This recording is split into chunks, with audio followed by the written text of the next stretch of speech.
Hi guys, welcome to Beard's Eye View. This is going to be my spoiler-filled review for Star Wars The Rise of Skywalker. Yes, spoilers all the way through this video, guys. If you haven't seen the movie yet, add this to your watch list and come up and watch it later after you finish watching the film. It is spoilers all the way through. You have been warned. Before we begin, don't forget to like and comment down below, subscribe and ring the bell to be notified whenever I do videos. I do them every single Wednesday, so make sure you keep a lookout for those. If you want to check out my spoiler-free review, make sure you click the link above my head. You'll be taken straight to it. You will know a rough idea of what I thought of the film and my star rating for it. Also look out for the Star Wars Big Review podcast that me and my friend Josh are doing. Unfortunately, my friend Alice couldn't do it with us, so we've done it just the two of us, so keep a lookout for that. I'm hoping to get it up before Christmas Day. It might be on Christmas Eve, but as I said, keep a lookout for it. Kicking in with Kylo Ren and the Emperor was definitely a ballsy move. It's not something that I thought they would do, but I was happy that they did that, to be honest, because it was a ballsy move and I didn't think they would start with it. Seeing the Emperor straight away, you kind of get a rough idea, like Snoke was a vessel and that kind of stuff, and you get to hear Vader and Snoke and Emperor all talk to Kylo Ren when he meets him. And yeah, it was a nice start. Emperor's kind of zombified as well. He's kind of trying to get his full power back. But yeah, great start. The one thing I really liked is that we got some new powers in this, especially Force Healing. It was something that Rey did, and Kylo Ren was able to do it at some point as well. She was able to heal that snake thing that they had on that planet. That was, you know, I'm one of those people that I'm all for more Force powers. People get annoyed with like, oh, they wouldn't do this, they wouldn't do that. Fuck you. It's Star Wars. If they come up with new powers, they come up with new powers. What's wrong with it? It's fun to watch. So the Force Healing was great. It was also fun to see Rey use Force Lightning, and obviously that comes into play later on when we find out about her parentage. And then that fake out with Chewbacca thinking that they killed him. I was like, not like that. I'd have been pissed off if that is the way that Chewie had gone, but finding out he was on a different ship and all that kind of stuff, and they have to go and save him, and they're basically trying to find this Sith kind of GPS tracker thing to find out the location of the Emperor, and that way they can go and take him down, and take down his entire fleet, which is what he's got. Is like all these Star Destroyers with like planet-killing technology, which I thought again was a really good idea. They swerved out of the way of going for another big Death Star or something like that and just going with the obvious answer. They went with a big fleet, and I'm all for that. So yeah, they're basically going back and forth through planets and meeting other people and doing different things and having just go from here to here to here to build to get to that point where they can get to the Emperor. And all our characters are together for the majority of the film, and I'm glad we are, because we get a full kind of team-up thing, which I enjoy. C-3PO does have a lot to do with that as well. He even says that he can read the map, and the map gets destroyed, and he can say, oh, I've got it in my circuitry, but you're going to have to reboot me to get it, because I can't say it, because obviously my programs don't allow it, and that wipes his memory. It was a ballsy move to do that, although the only problem is they kind of undid it with R2 at the end when he gets his memories back. So with that, I was like, well, maybe you shouldn't have done that or something, really, like, because it would have been a bit more of a shocker. But I liked how C-3PO was more integral to the plot, because he isn't really with any other part of the plot of any of the films. He's just there, you know, for the fun comic effect and that endearing character we like. But with this, he's really integral, and I'm glad that he was. And he gets the location, and off they go to this planet. For the life of me, I can't remember what it's called, to take down the Emperor. Rey is a Palpatine. What I will say is that I really enjoyed that, because there was so many other options they could have gone with. They could have gone with the clone option, could have gone with she's nobody, she could have gone with a Kenobi, could have been a Skywalker, could have been a Solo, all these different things that she could have been, and Palpatine was one of those, and it was so out there that I thought that's not the way they're going to go. And they did, and I'm glad they did because of that very reason. It's fine. Her dad was the son of Palpatine.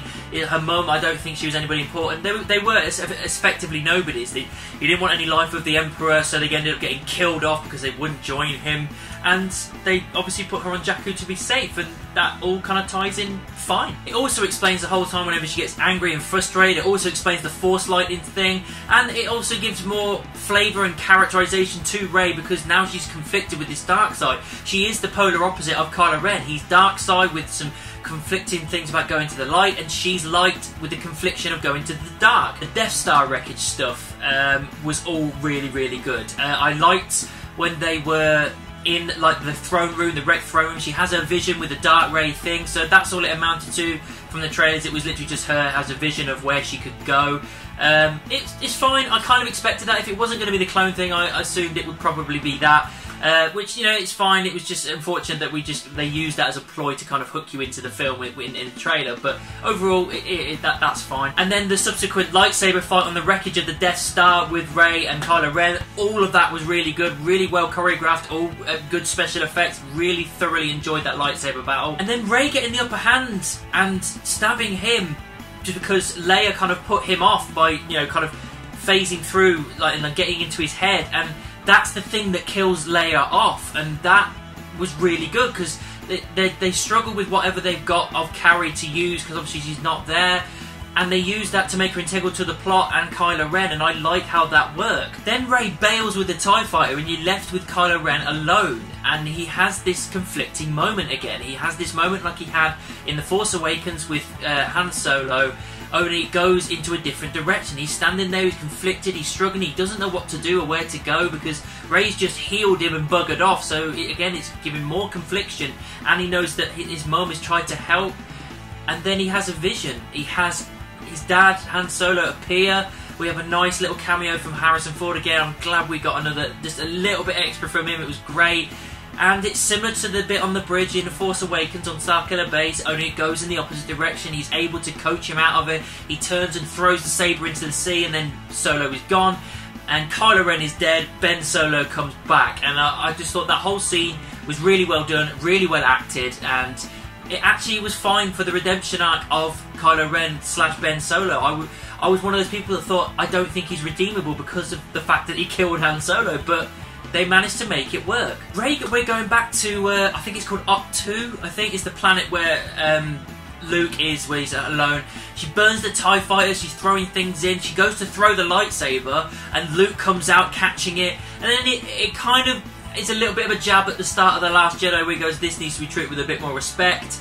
However, I don't mind it as much because he changes in that arc in Last Jedi. He doesn't want any part of it at the start, but by the end he's come around. So that's kind of him going, you know, you've believed in me, and now I'm going to believe in you and believe in myself. And that was all fine. Yes, it was a jab at The Last Jedi, but it's fine. And then he goes in, and we have a little flashback of him and Leia training, you know, doing Jedi training, and see him young, and she gives it up because she sees the path that it could go down.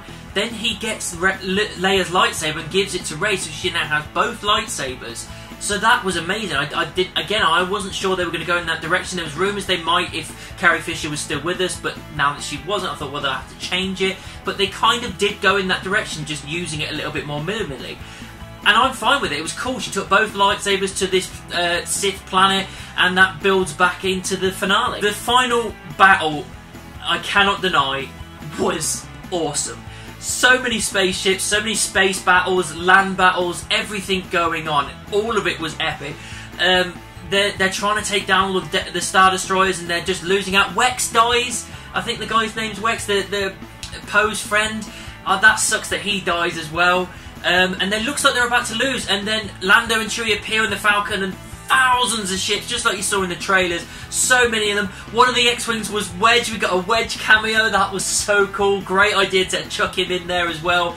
And they just started just obliterating and taking stuff down. And all the while we've got everything going on with Rey and the Emperor and everything going on down below. Rey and the Emperor and all this kind of stuff. There's this family confliction, all this stuff, and Kylo Ren appears at some point when she's starting to, you know, she's being pushed to turn and become the Empress and strike down the Emperor to take his place, all this kind of stuff. And it's just a massive arena with all these kind of, like, I suppose, like, druid type things, Emperor people all the way around. I think it's probably just a vision more than everything, like a fear tactic, that kind of thing.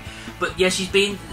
That whole scene is just, again, perfect. Ian McDiarmid, he's so great as the Emperor, and just all that moment, just twisting the knife ever so deeply, just with just beautiful precision and evil intention. It was just great. I did like the fact that again, with Force powers, they use this whole connection that Rey and Kylo Ren have with being able to see each other at different points through the galaxy, and they used that when she put the saber behind her head to look like she was going to turn, and it disappeared and appeared in Kylo's hands where he was back around the Knights of Ren, and he took all of them out with the lightsaber. One thing I will say as well, Knights of Ren, I'm disappointed.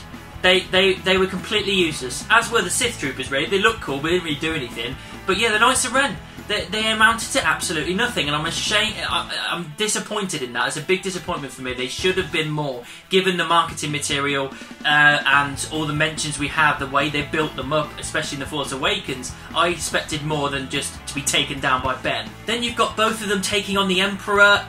Again, I can't really complain. The only thing I will say is when he's dragging the life force out of them and that, it makes it look like, well, they're going to die, and then they were just fine. I don't really know how that worked. It was a bit weird, unexplained. Maybe I have to see it on second viewing and see if I see something I missed last time. And then Kylo Ren, look, Kylo Ren, it's Ben now, isn't it? It's hard to stop doing that. Ben gets just knocked away by the Emperor, and it's down to Rey and the Emperor again. She's got both lightsabers, and they said, I am all of the Sith, and blah, blah, blah. And you can see him getting his power back because of what he's just done to them.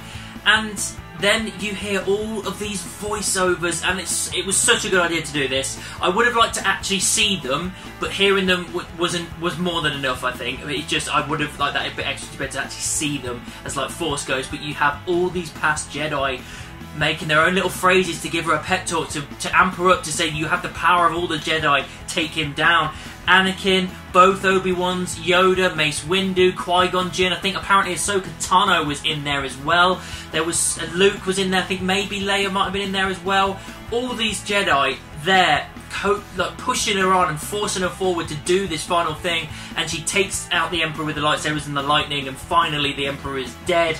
And it was a really good finale to this fight and this Emperor side of things. It was a hell of a ride. Then we get the final kind of moments with Rey and Kylo Ren, or Rey and Ben. She's dead because of what she's just, gone through. Ben heals her, and then he dies because of that. But just beforehand, they do kiss, so Reylo has happened. Hashtag Reylo. It did happen, but only very slightly, because not long after that he dies. And the thing I really liked here to kind of round everything off with the Ben Solo arc, and indeed the Leia and parent arc, they both fade away together at the exact same time on different planets, but they fade together because she was gone, but she was waiting for her boy, and he finally came back to the light side, and they disappeared together. That was a really, really great moment. It was very emotional. Then you get your kind of final Return of the Jedi kind of feel, but not kind of taking the piss out of it really, but not wrecking it. It was an homage to it, to a point where everybody's celebrating. All the ships are going down in different parts of the galaxy. You see Endor and different other places. I think Cloud City was in there as well. All that stuff was going down. Everybody's celebrating back on their planet. They have their emotional goodbyes. C-3PO, as I say, gets his memory back from R2, so they get their final moment together. Chewie gets a medal, which people are getting annoyed about this because it's one of those fan service things and everything. It's like, oh, they're just giving fan service because everybody complained about it. It's like, but you wanted it. They gave you it. He got a medal, so what are you complaining about? Stop moaning. Great final arc of that. Also, I will quickly say as well, when he found out that Leia was gone, that broke my heart. He just lost it. And you get this final moment with the new three, Rey, Finn and Poe. This embrace, and you could see that it was genuine. Like, you could see John Boyega just full on welling up and everything and getting proper emotional because they know this is the end of their trilogy and the end of their time in Star Wars, because they've said they will not make any more Star Wars films for these three. So the emotion was really there, and I'm glad that they used that coming to an end of their trilogy to fuel that performance. And then we come to the final ever piece or moment for the Skywalker saga, and I think they did everything perfectly here for me. I have no complaints whatsoever.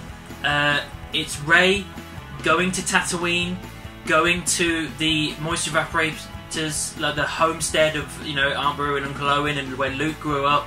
It's all covered over in sand to certain points, and then she buries both lightsabers together using the Force, buries them in the sand. This woman comes over and said, "Who are you? Where have you come from? There's been no one here for loads of years." And then she stands up, and you can see Luke and Leia's Force Ghost looking on. Again, a really nice moment to finish that off. And she just says, "I'm Rey." And she's like, "Rey who?" "Rey Skywalker." So she takes the mantle of Skywalker. She takes that name. And I'm so happy she decided to do that. And like I say, the final word in the Skywalker saga is Skywalker, which I really loved. And I really like that the film ended with the two sons and Rey, the new and final Skywalker. And it was just a really nice way to kind of tie everything off in a nice, neat, tidy bow. Guys, as I've said before, I don't deny there are some flaws in this film, just like there are in other films, but I can overlook them because of how hard it must have been for J.J. Abrams to get this together, to finalise and put this trilogy together, to get all of this done in a 2.5-hour stint. And I think he knocked it out of the park. I think he did really well. I say don't listen to the haters and the people that are saying that this film is rubbish. It isn't rubbish. It is awesome. It is definitely worth my 5-star rating that I gave it.